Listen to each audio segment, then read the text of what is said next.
السلام علیکم ورحمۃ اللہ وبرکاتہ۔ آج ہم نقشہ مخارج پڑھیں گے۔ نقشے کی مدد سے ہم پڑھیں گے کون سا حرف کہاں سے اور کس طرح ادا ہوتا ہے۔ حروف ہجا کل 29 ہیں، جہاں سے یہ حروف ادا ہوتے ہیں اسے مخرج کہتے ہیں۔ مخرج کی جمع مخارج ہے۔ اصول مخارج 5 ہیں: حلق لسان یعنی زبان، شفتان یعنی ہونٹ، خیشوم یعنی ناک کی نرم ہڈی، جوف دہن منہ کا خالی حصہ۔ مخارج کے اعتبار سے ہمارا حلق 3 حصوں پر مشتمل ہے۔ یہ ہمارے حلق کا وہ حصہ ہے جہاں ہمیں گھڑا سا محسوس ہوتا ہے، اسے اقصی حلق کہتے ہیں۔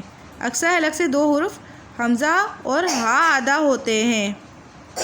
حمزہ ہا کہاں سے ادا ہوتے ہیں؟ اقصی حلق سے ادا ہوتے ہیں۔ یہ ہمارے حلق کا درمیان والا حصہ ہے، اسے وسطی حلق کہتے ہیں۔ وسطی حلق یعنی جہاں ہمیں ابری ہوئی ہڈی محسوس ہوتی ہے، اسے وسطی حلق کہتے ہیں۔ وسطی حلق سے 2 حروف عین اور ہا ادا ہوتے ہیں۔ ہمارے حلق کا وہ حصہ جو منہ کی جانب ہے اسے ادنی حلق کہتے ہیں۔ ادنی حلق سے 2 حروف غین اور خا ادا ہوتے ہیں۔ حلق سے ادا ہونے والے ان 6 حروفوں کو حرف حلقی کہتے ہیں۔ ہمارے حلق میں گوشت کا چھوٹا سا ٹکڑا ہے جسے عربی میں لحاظ اور اردو میں کوا کہتے ہیں۔ زبان کی جڑ اقصی لسان کہلاتی ہے۔ یہ زبان کی جڑ ہے جو اقصی لسان کہلاتی ہے۔ زبان کی جڑ جب لحاظ کے قریب نرم تالو سے لگے تو ایک حرف قاف ادا ہوتا ہے۔ زبان کی جڑ جب نرم تالو سے لگے تو ایک حرف قاف ادا ہوتا ہے۔ زبان کی جڑ جب سخت تالو سے لگے تو ایک حرف کاف ادا ہوتا ہے۔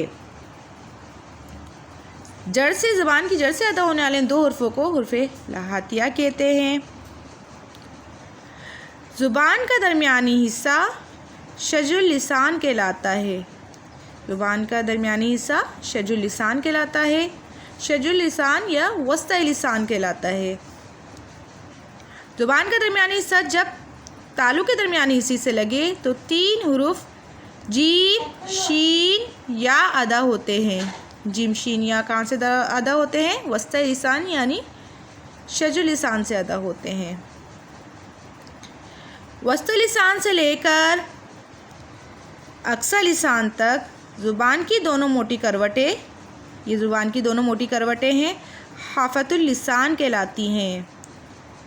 زبان کی ایک کروٹ یا دونوں کروٹیں جب اوپر کی ساری داڑھوں کی جڑ سے لگے تو ایک حرف ضاد ادا ہوتا ہے۔ کروٹوں سے ادا ہونے والی اس حرف کو حرف حافہ کہتے ہیں۔ یہی ہم اپنی ویڈیو کا اختتام کرتے ہیں۔ انشاءاللہ اس کے آگے سے اگلی ویڈیو میں ہم پڑھیں گے۔ اللہ حافظ۔